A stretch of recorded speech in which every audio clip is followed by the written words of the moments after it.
Joining us is Rob Padilla to discuss details for the much anticipated Hispanic cultural event, Legends of Salsa, coming to Millville.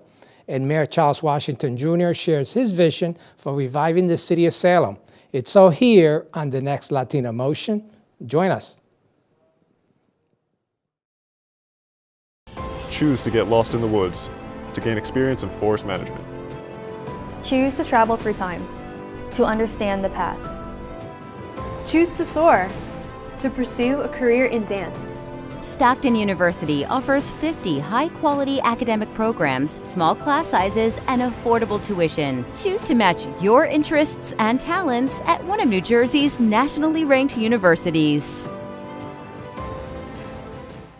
Latino Motion with Bert Lopez is presented by Latino Motion Public Affairs Media, a New Jersey nonprofit corporation, and Stockton University. This edition of Latino Motion with Bert Lopez is brought to you by the HD Studios at the campus of Stockton University.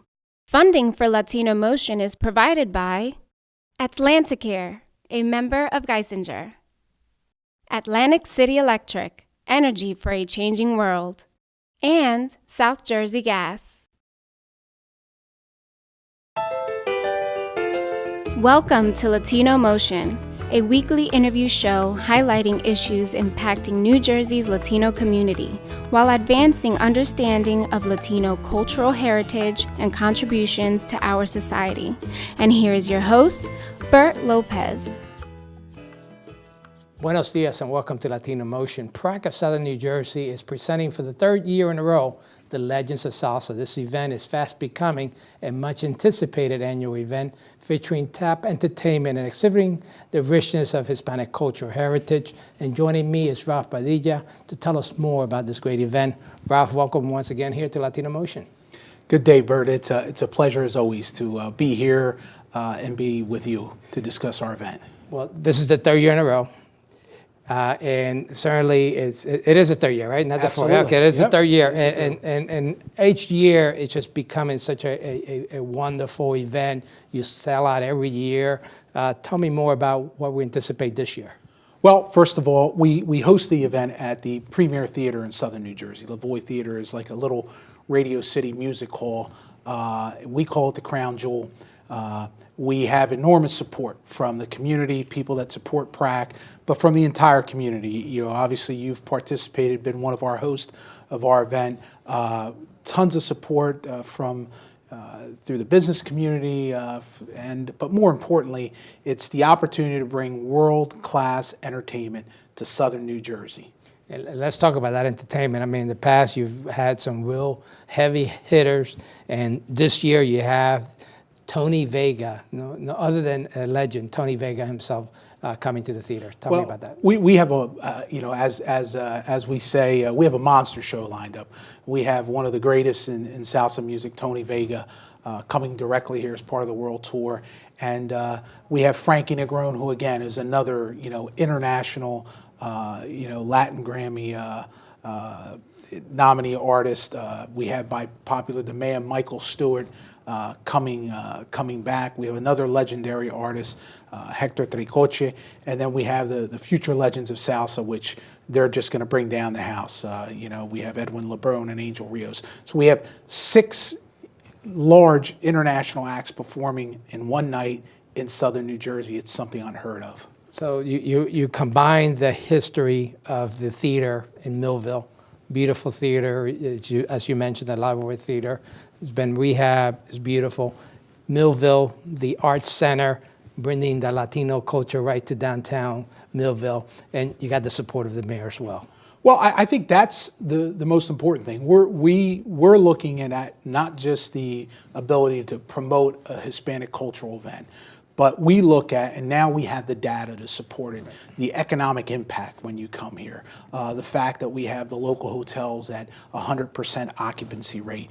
You can't get a seat in a restaurant in the city of Millville, from the downtown restaurants to the national chain restaurants, right off of 55. People are stopping down early, they're spending the night, they're leaving Sunday, they're shopping in the area. And I think that's what a lot of people miss when they think of the arts, they just think, all right, it's a couple-hour event and that's it. Right. The economic impact is just enormous to this community. And again, this event this year will be April 7th. April 7th, and we could, if you want tickets, you could get them online certainly. And the big thing about this event, it benefits PRAC of Southern New Jersey. Correct, and I think that's what's so important. It's very humbling to see the range of support from the corporate support that we receive to the general public. But you brought up an interesting situation earlier. You know, we have the mayor of that city is Mayor Michael Santiago, who both you and I consider a friend. He's so supportive of not just this show, but as the arts and having the arts district there and seeing one show after another. And he, like many others, also support PRAC, and we want to talk about that. We're going to take a quick break. We'll be right back with more Latino Motion.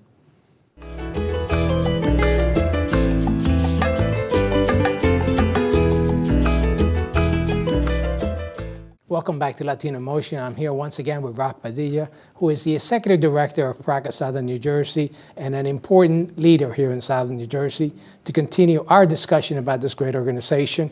PRAC of Southern New Jersey, I know, is your pride and joy, and this event, Legends of Salsa, directly benefits the organization. Tell me more about the organization, the good work you do. Well, it's a great organization. You know, it was founded in 1971 to assist the Puerto Rican migrant workers in Salem County. And nearly a half century later, it continues to serve the needs of the entire population. We have our original office in Penns Grove, Salem County. We also have an office in Woodbine, Cape May County.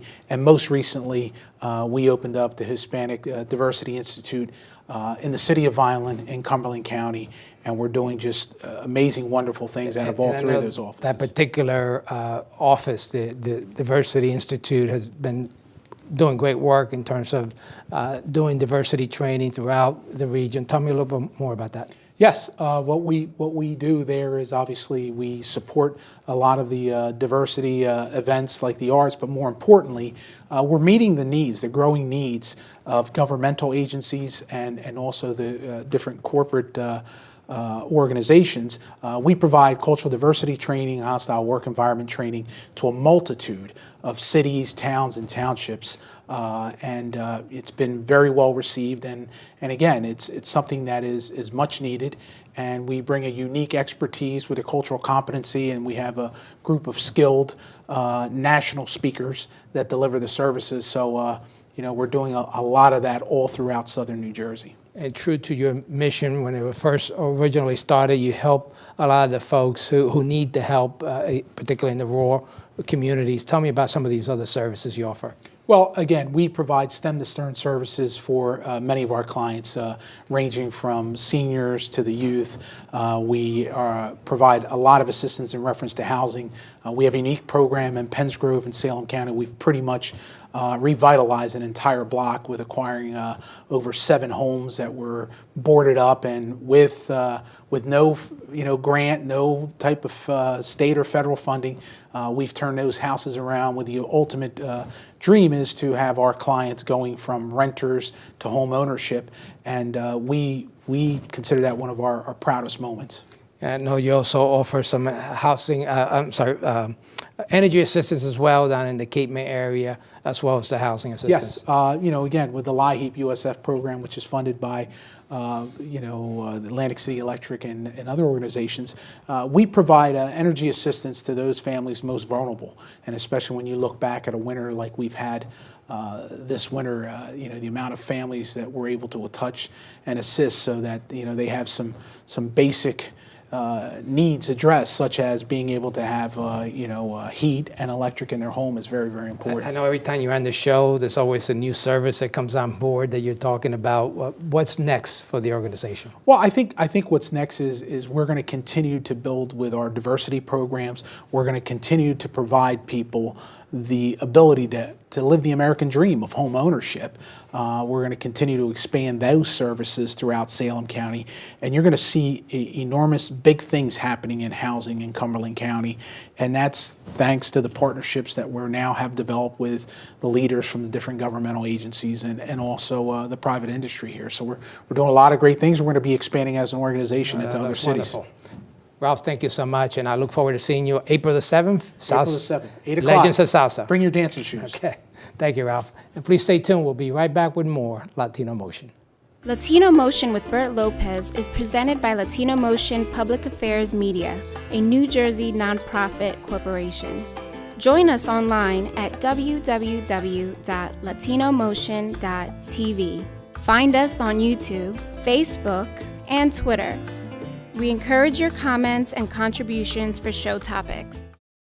Welcome back to Latino Motion. Amidst hardships and economic decline in Salem City, the city's mayor holds high hopes for reviving the city with housing and economic development. And joining me to discuss his vision for the city is Mayor Charles Washington Jr. Mayor, welcome to Latino Motion. Hello, Bert. Thanks for having me. Now, I know you were in your second term as the mayor, and you've gone through a lot of the challenges that are facing the city. Tell me a little bit about some of those challenges. Well, some of the challenges that we faced was that we didn't really have foundational things in place. A lot of our documents weren't electronic, so we tried to do a lot of stuff with our files so that we can make investing and finding out information about the city a little bit more accessible. So we've also created a website where we tried to put a lot of our information on and make it available to the public so they can have a better understanding of what it is that we're trying to do. So I know we're going to talk about some of the initiatives, and we have two more segments to talk about the housing, talk about economic development. But certainly you have a vision. Where do you want to see the city in the future? My goal is to move the city forward from just surviving to thriving. I think with some of the initiatives that we have fostered in the past few years through my administration, I think we're on that pathway forward.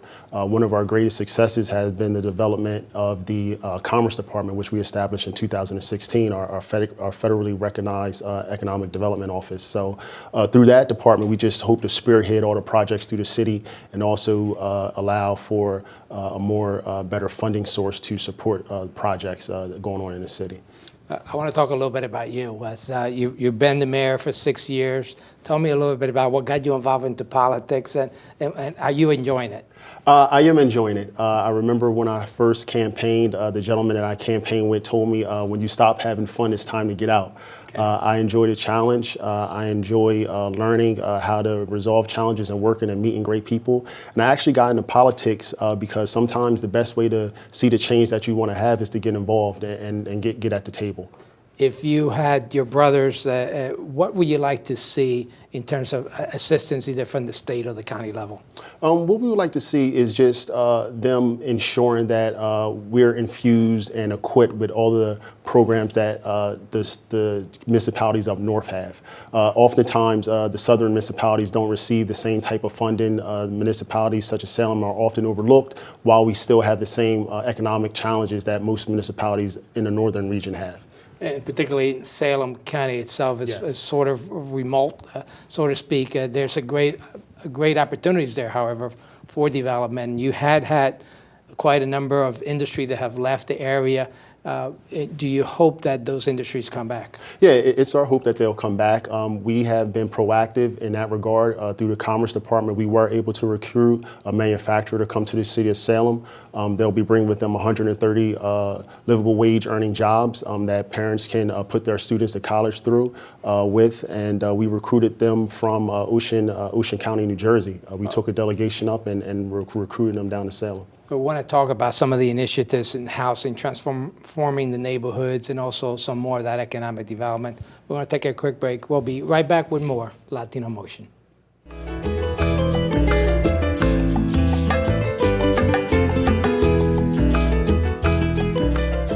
Welcome back to Latino Motion. I'm here once again with Mayor Charles Washington Jr. as we learn more about the initiatives earmarked for the city. And Mayor, you have some great plans. Certainly transforming neighborhoods is an important one. Tell me more about that. One of the plans that we currently have rolled out is our Neighborhood Transformation Initiative, the NTI.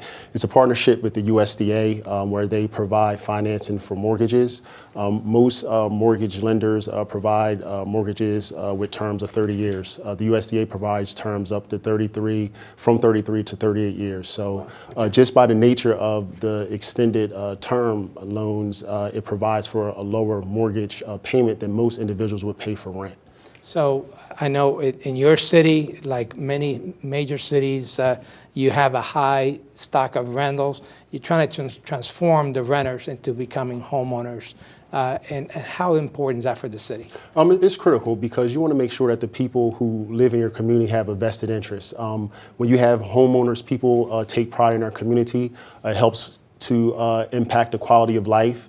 And you know that everybody's bought into ensuring that their environment is safe and clean.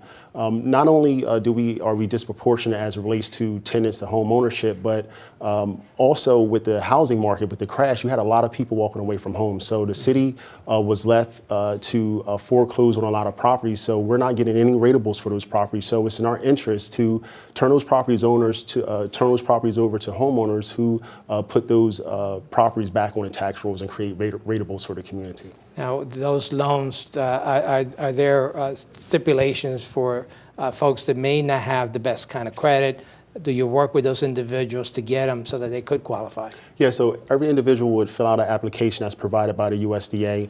It is for low to moderate income individuals, so they don't need to have an exorbitant amount of income that they're bringing into their household. They don't need to have an extensive work history, but they do need to show a work history, and our credit score does not have to be through the roof either. So it's created for people that live in economically deprived communities such as Salem, but are looking for opportunities to create wealth, and the quickest way to create wealth is through real estate and home ownership. And of course, it's a requirement that once you get in the home, you have to stay there for a certain period of time. Absolutely. Once you get into the home, we're restricting it so that you can't rent the home out. You'll also receive some local incentives where your new tax rate, because we want to ensure that the homeowner stays in the home. We don't want the property to revert back to the city. Your new tax rate will be increased over a 5-year period of time to help the homeowner get acclimated to taxes and other liabilities associated with home ownership. And of course, Salem is close enough to Delaware and the 295 corridors that folks that are not too far away could certainly look for opportunities to move to Salem City. Absolutely. People want to live where they can work, and because we are bringing industry back to the city of Salem, we're hoping that people want to live there as well. Well, that's next. We're going to talk about that right now. We're going to take a quick break. We'll be right back with more Latino Motion.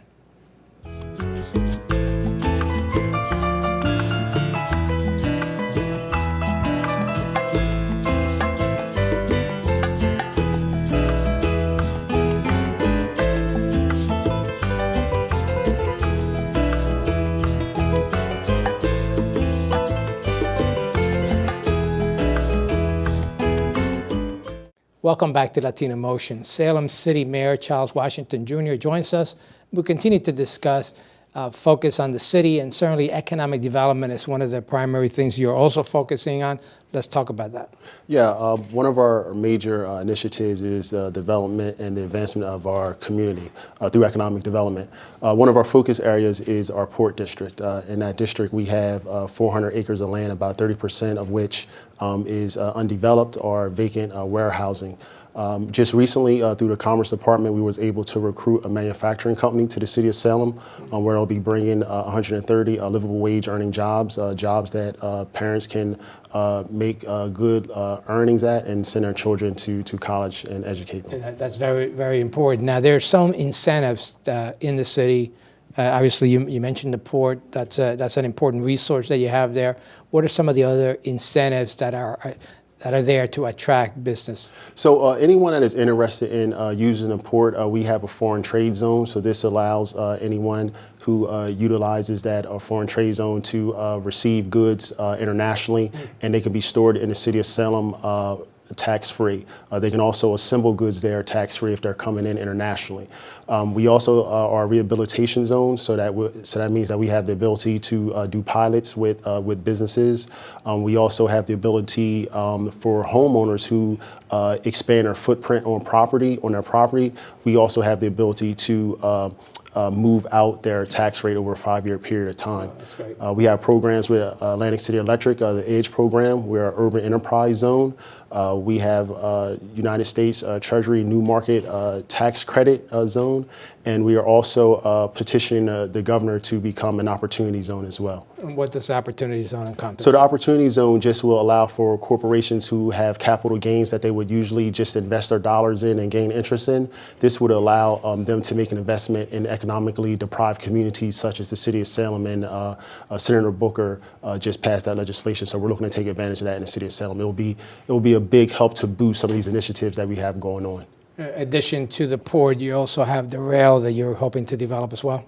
Right. So the company that we recruited from Ocean County needs the rail to operate at 100% capacity. The county just recently secured $6.3 million for the rail to finish up that project, and then Empire Blended will make an additional investment on their side of the property.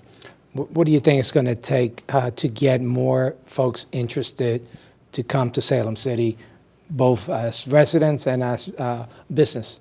Well, I think it's going to take strong leadership with our government. I think a lot of the programs that we're rolling out, the initiatives, they are business friendly, they are homeowner friendly, and we welcome a diverse population to our community. We have our arms open to welcome businesses. We have our arms open to welcome residents who want to be productive members of our community. We're looking to jumpstart our community through businesses and with people who just want to ensure good quality of life in the communities that they live in. So I just think us going on shows like this will help us to promote our city. And how are you networking with the county and the state level? So as I said, we are always working with our 3rd District legislators, Senator Sweeney. We sent him some information, and he supported the letter that we sent to the governor for the Opportunity Zone, and the county is making an investment in our rail. So they believe in the vision, and we're moving forward together. Well, I wish you a lot of luck in that vision that you have, and certainly moving the city forward. It sounds like you have some good things on the table here, then hopefully people will take advantage of them. Thank you, Bert. Thank you for joining us, and thank you for joining us at home once again here on Latino Motion.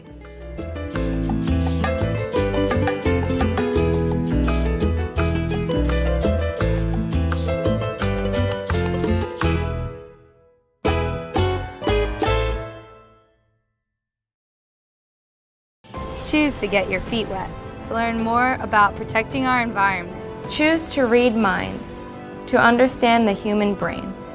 Choose to get your hands dirty, to create a masterpiece. Stockton University offers 50 high-quality academic programs, small class sizes, and affordable tuition. Choose to match your interests and talents at one of New Jersey's nationally ranked universities. Funding for Latino Motion is provided by Atlanticare, a member of Geisinger. Atlantic City Electric, energy for a changing world. And South Jersey Gas.